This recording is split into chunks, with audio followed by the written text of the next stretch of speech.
It's Johnny Two-Face here, back with another reaction video. This time I'm reacting to Napoleon in Italy Part 2, Castiglione by Epic History TV. Now,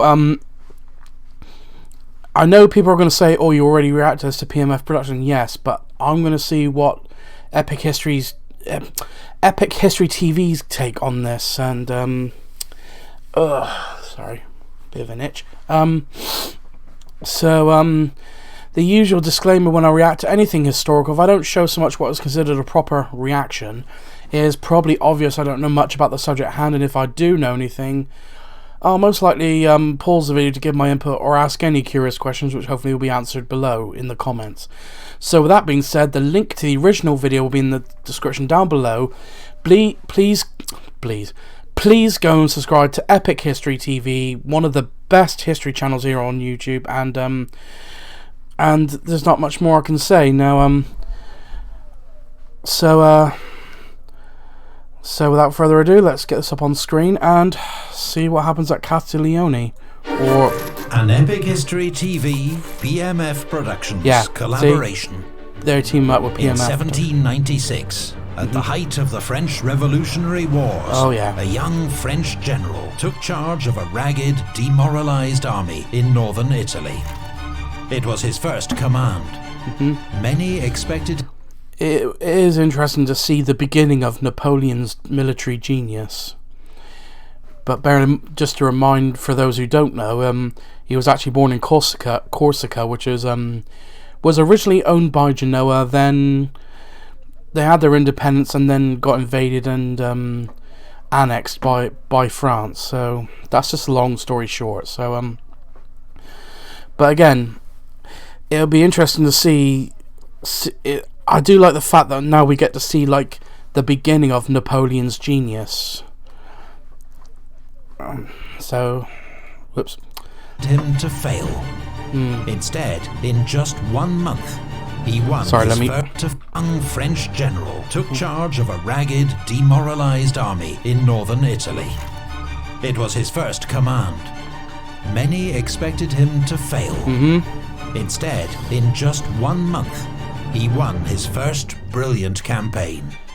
With astonishing self-confidence, boldness and energy, he led his army to victory after victory, transforming the war in Europe, winning praise from a grateful republic, and well, not the politicians, but the French public, yes. Forging a legend.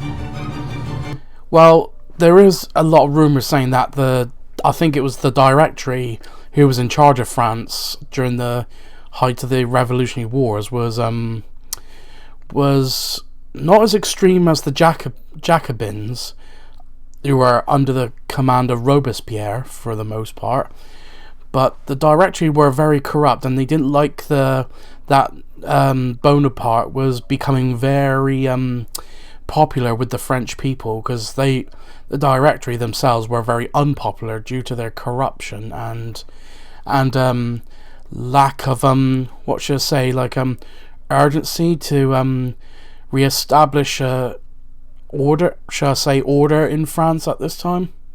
So they just thought if they send Bonaparte far away from Paris, and he'll be forgotten, and then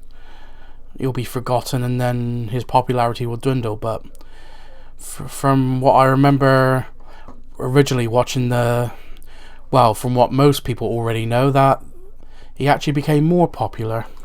This is the story of Napoleon Bonaparte's first campaign, and the dawn of a new age.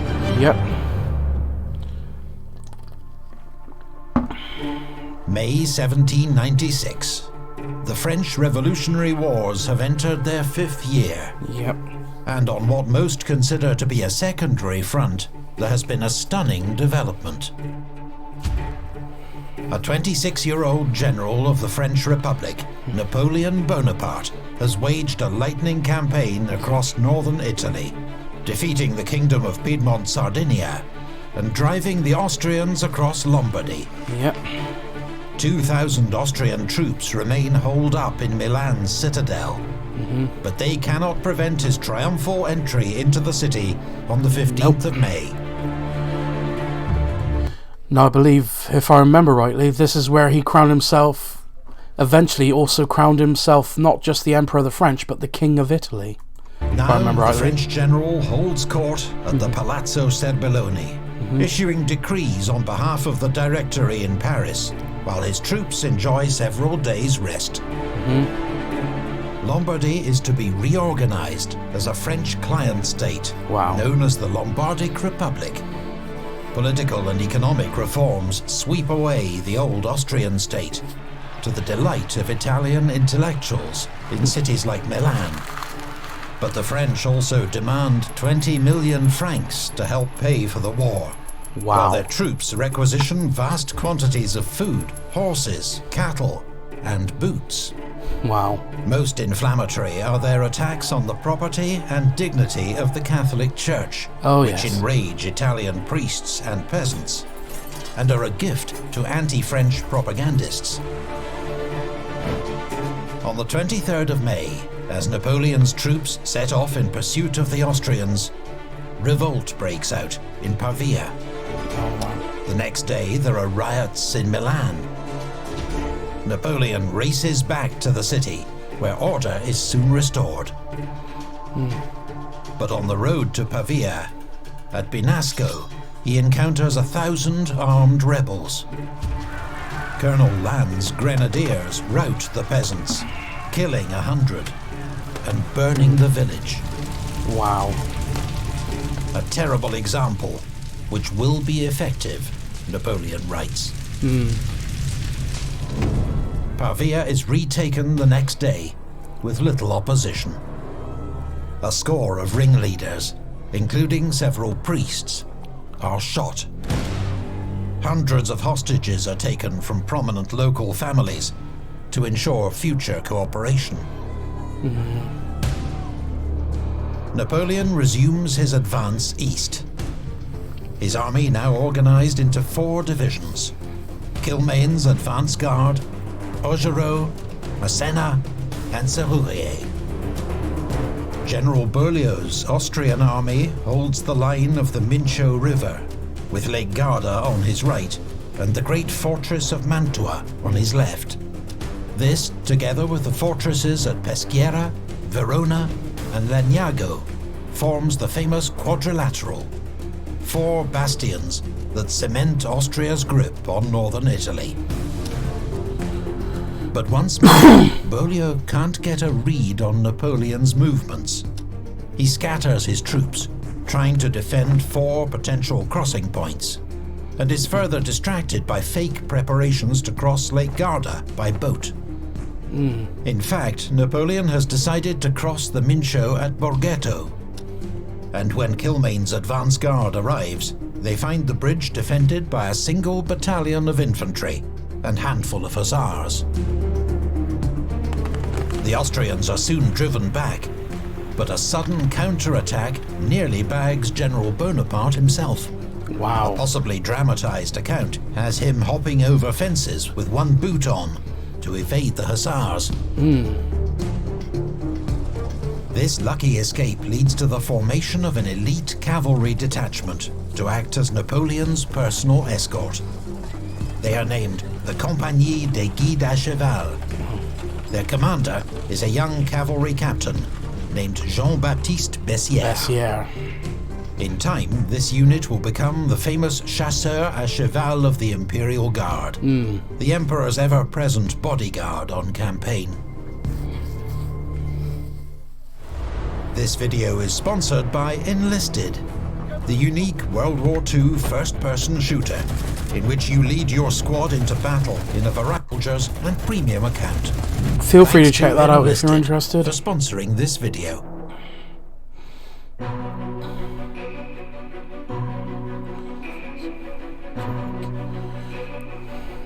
Yeah.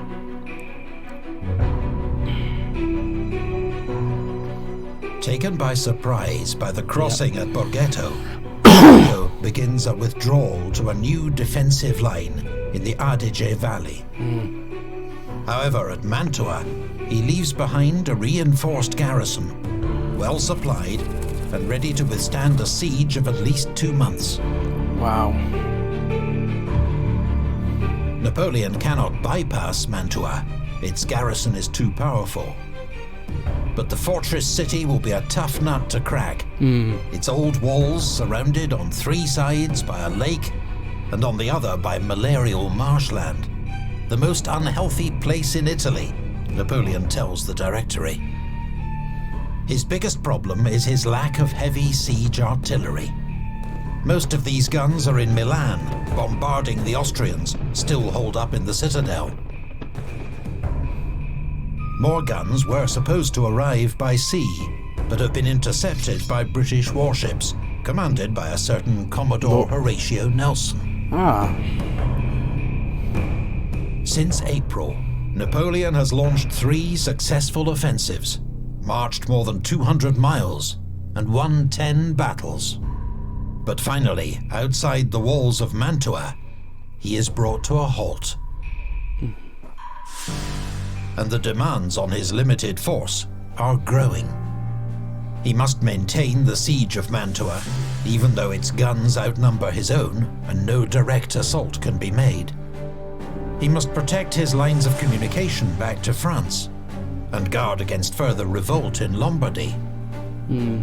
And he must be ready to face the Austrians, who are receiving reinforcements from Germany and will soon counterattack.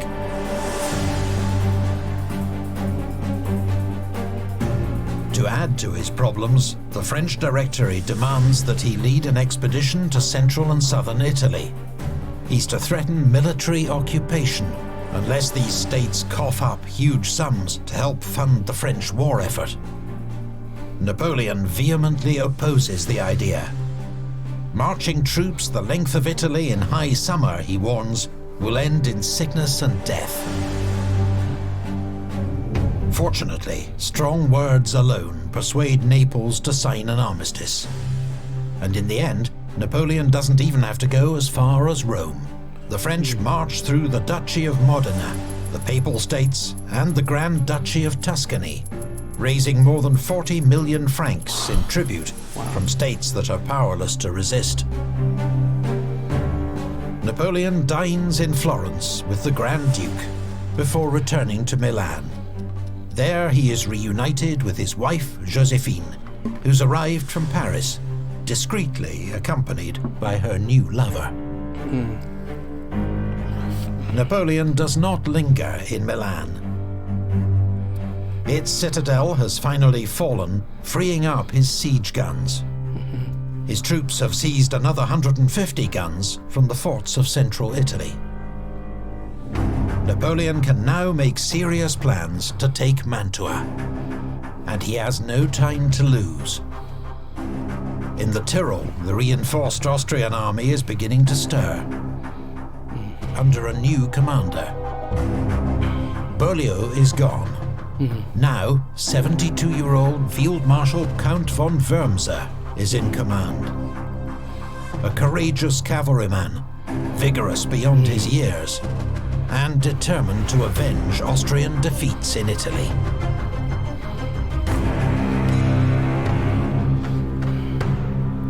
Storms begin to gather. Correct me if I'm wrong, but Wurmser sounds like a Austrian version of Gebhard von Blücher. I know that's probably not the best way to say it, but it just sounds like the similar attitude to General Gebhard von Blücher.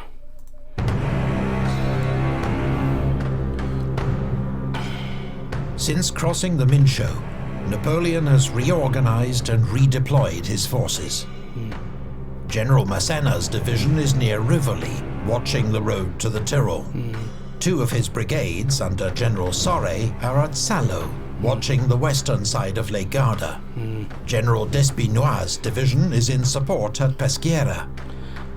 General Augereau's division is around Legnago, watching the eastern approaches, while Kilmain's cavalry mounts patrols. General Serrurier's division carries out the siege of Mantua itself. But Napoleon's hopes for a rapid conclusion to the siege are in vain. The Austrian garrison conducts a skillful and active defense, raiding French entrenchments and seizing supplies. Murat, recently promoted to brigadier general, plans to lead a group of men in Austrian uniform across the lake at night to take the guards by surprise. But the operation's abandoned when the water level suddenly drops. The French step up their bombardment of the city, firing more than 1,000 cannonballs and mortar shells in one 6-hour period. Mantua is being battered to pieces, but its walls are not yet breached. Napoleon is out of time. Field Marshal Wurmser is finally marching to Mantua's aid. He has divided his army into 4 columns. 2 central columns are advancing down the Adige Valley directly towards Mantua. Another column to the east is making a wide flanking march, while a 4th column, under General Kozdanovic, advances down the western shore of Lake Garda, planning to seize Brescia and cut Napoleon's line of retreat. Massena comes under heavy attack and, severely outnumbered, abandons Rivoli and begins a fighting retreat. As soon as the news reaches Napoleon, he races to Castelnuovo, ordering Augereau, Despinois and Kilmaine to join him as fast as possible. But suddenly, it is Kozdanovic's column that's emerging as the greatest threat. General Saue's troops at Salo are heavily outnumbered. They put up a stiff resistance, but are forced to withdraw. The next day, Austrian troops surprise the French at Brescia. They take the town, as well as an army hospital containing 2,000 French sick and wounded. Even Napoleon's wife, Josephine, en route to Brescia, is nearly captured in the chaos. Wow. Wurmser has wrong-footed Napoleon. Already outnumbered, he's lost 5,000 casualties. His left flank is in tatters, and there's a real possibility he may be encircled. It's the greatest crisis he has faced as an army commander, and will force him to make an agonizing decision. Every moment is precious. The enemy has broken through our line in 3 places.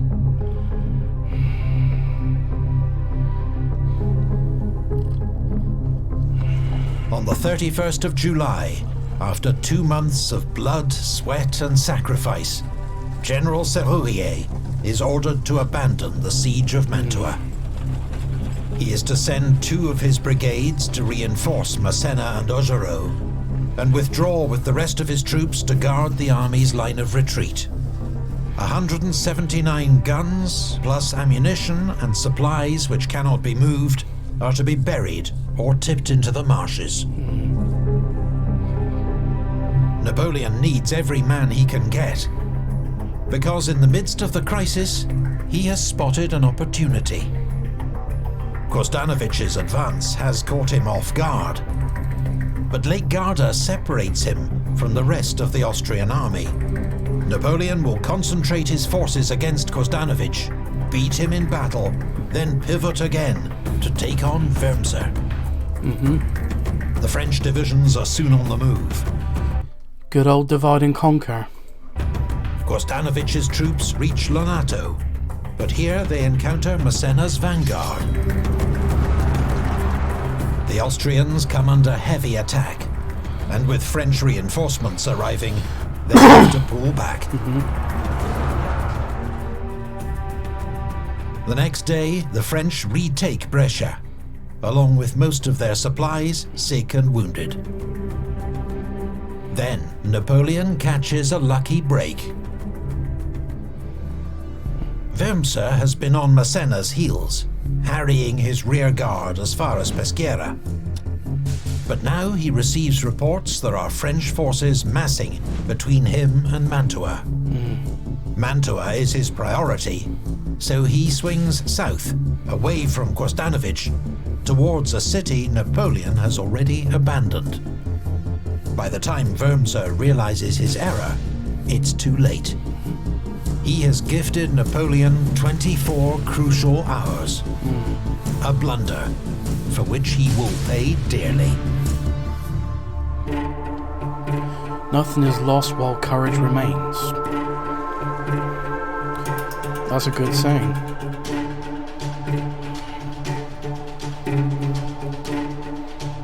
The 3rd of August sees confused fighting west of Lake Garda. One French brigade slips through the wooded ravines unnoticed, straight into Salo, causing havoc behind the Austrian lines. But the Austrians repel 3 attacks on Gavardo, and all seems to be going well until their own advance meets Massena's division at Lonato. Massena's counterattack is led by the 32nd Demi Brigade, which is becoming known as one of the Army of Italy's most feared units. Bayonets only, Napoleon calls out. Wow. And you, 32nd, maintain your glorious reputation. The lead Austrian brigade is routed. Colonel Junot, though wounded 6 times, accepts their commander's surrender. Kostanovich's force has been mauled. Fearing for the rest of his command, and with no word from Wurmser, he decides he must march back around Lake Garda to rejoin the army. The same day, 15 miles to the south, General Augereau's division fights an aggressive rearguard action near Castiglione, keeping Wurmser at bay while Napoleon deals with Kostanovich. Augereau begins with a bold attack on General Liptay's vanguard, driving it back to high ground near Solferino. Wow. That is such a good arc. Liptay receives steady reinforcements as the rest of the Austrian army begins to arrive. Augereau keeps up the pressure, preventing an Austrian advance. And though there's a late scare when enemy cavalry sweep around his left flank, they are unsupported and soon pull back. Wow. For Augereau and his men, it is a long day of heroic action against a superior force, one which Napoleon will never forget. 12 years later, as emperor, he will make Augereau Duke of Castiglione, and always remind his critics, he saved us that day. Nice. Nevertheless, by nightfall, Augereau's division is at breaking point. Our soldiers are exhausted from fatigue and hunger. If you don't send me reinforcements, I won't be able to hold out. Next morning, French troops renew the attack on Kostanovich and quickly discover he's beating a hasty retreat. A major disaster is narrowly avoided when 3 lost Austrian battalions stumble into Napoleon's headquarters at Lonato. They call on the general to surrender. Napoleon responds by loudly ordering his grenadiers and artillery into position, then demands that the Austrians surrender to him or be put to the sword. It's a bold bluff. Few of his troops are anywhere near. But the Austrians meekly lay down their arms. As Napoleon swings his army round to take on Wurmser, the Austrian must decide whether to stand his ground or fall back to a stronger line behind the Mincio River. He chooses to stay put. By engaging Napoleon, he hopes to buy time for Kostanovich to regroup and resume his advance, and for Mantua to be resupplied. His reasoning is sound, but his intelligence is out of date, and he's underestimated the speed. Again, because it's 1700s, no radio communication, so you'd have communication by horse riders and couriers, basically. Sorry, you have couriers go by horse, racing between battalions and different sections all over the map And sometimes there's a danger of that intelligence getting intercepted if enemies are nearby. So, again, it's taking a chance, and as the narrator just said, Wurmser's intelligence is out of date. So, and I know it made it obvious, but Wurmser is in deep trouble. At which Napoleon's forces will move. For 8 days we have been in the saddle. We do not allow the enemy rest until we have destroyed him. General Berthier to the Directory. Wow. At dawn on the 5th of August, the Austrian army is 4 miles east of Castiglione, formed up in 2 lines. Its northern flank anchored on the village of Solferino, its southern flank on a well-fortified redoubt at Monte Medolano. Napoleon faces him with Massena's division in the north, Augereau's division in the centre, and Kilmain's cavalry in the south. He's also formed an elite unit of grenadiers and cavalry to be held back for the decisive moment. Napoleon doesn't seem to have much of an advantage. But he has 10,000 more troops converging rapidly on the battlefield. 5,000 under General Despinois, marching from Brescia. 5,000 more under General Fiorella, coming from the south. To buy time for these reinforcements to arrive, and to lure Wurmser out of position, Napoleon orders Massena and Augereau to attack. There is a short exchange of fire. Then the French begin a feigned retreat. The Austrians take the bait, some units advancing off the high ground, while Wurmser extends his right wing, looking to outflank Massena's division. Not the greatest decision. Around 9 AM, the sound of gunfire. I know I'm not a military tactical expert, but I'm pretty sure that's not a great idea, abandoning your high defensive position. But again, I wasn't expecting the Austrians to take the bait that quickly.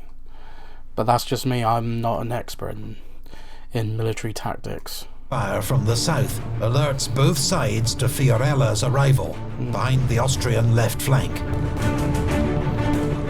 Napoleon immediately orders Augereau and Massena to attack again, in earnest. Despinois' troops arrive to join the assault. But Napoleon has sprung his trap too early. Wurmser is not yet fully committed and reacts swiftly. He organizes a new line to fend off Fiorella and hurriedly recalls his right wing. But he cannot save the redoubt at Monte Medolano. Napoleon's aide-de-camp, Major Marmont, leads forward a battery to blast the position. His guns open a devastating cannonade, clearing the way for an attack. Around 10 AM, the reserve grenadiers charge forward with bayonets fixed, sweeping the Austrians off the hill. Meanwhile, to the north, the 4th and 5th demi-brigades surge onto the Solferino heights and seize the redoubt before Pozzacatana. Carried forward by their momentum, they storm the Solferino tower and village beyond. The shaken enemy falling back in disarray. The Austrians are hard-pressed along the line, and now French cavalry and Fiorella's troops threaten to cut off their retreat. While Napoleon is active, energized, urging troops forward, Wurmser seems to go into shock. A French émigré serving with him recalled, "He watched without seeing anything, saying anything, hearing anything. This brave old man, his head covered with white hair, did not think anymore." Finally, Wurmser orders a general retreat back across the Mincio River, covered by their cavalry and some late Austrian reinforcements. The French pursuit quickly peters out. After a week of forced marches in stifling heat, with little to eat or drink, Napoleon's men are close to collapse. But their general is content with what they have achieved.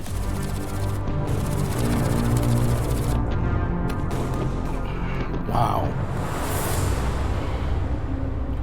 The Austrian army has disappeared like a dream, and the Italy that it threatened is now quiet. Wurmser's army finds temporary refuge behind the Mincio River. But Napoleon immediately resumes the attack. Massena is sent north to relieve the French garrison at Peschiera and threaten Wurmser's line of retreat. The Austrian general has had enough. After ensuring the garrison of Mantua is fully resupplied and reinforced, he begins his withdrawal to the Tyrol to regroup and rethink. The French nip at his heels all the way. Napoleon has just endured his toughest challenge yet as an army commander. And though initially wrong-footed by his adversary, he's displayed brilliant flexibility and his usual energy to weather the crisis and then triumph. But Mantua remains the key to Italy, and while it stands unconquered, the Austrians will do everything in their power to save it. Wurmser will be back, and when he returns, he'll find himself on a collision course with Napoleon as he launches his own attack on Austria itself. Wow. Thanks again to Enlisted for sponsoring this video. Sign up to PMF Productions for their help creating this series and charting Napoleon's Feel free to check out across PMF northern Productions Italy. as well. We highly recommend their YouTube channel, featuring their own detailed series on Napoleon's Italian campaigns, which you can find by searching PMF Productions or using the link in our video description. Big thanks also to our old collaborator, History March, for creating the Castiglione battlefield map. Another great history channel. You can enjoy many more excellent military history videos on his own YouTube channel.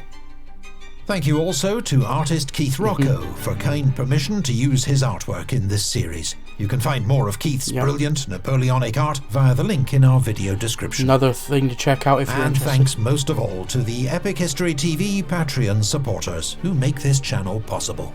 Visit our Patreon page to find out how you can support our... And that'll do it. This has been another great video by Epic History TV, and again, as I said at the beginning, excuse me. As I said at the beginning, it's nice to know more about Napoleon's earlier years, especially before he became Emperor of the French.